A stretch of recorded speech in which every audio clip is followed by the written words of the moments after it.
I've got a McCulloch 250. I've had one of these before and it never revved as well as this one.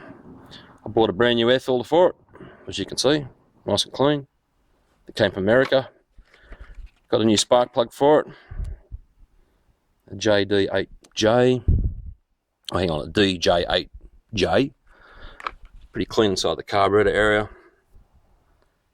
All works, functions. There's a manual oil pumper. So, yeah, it's not a bad saw if you're after this type of thing. It's got the original bar, it looks like. I put a good chain on it.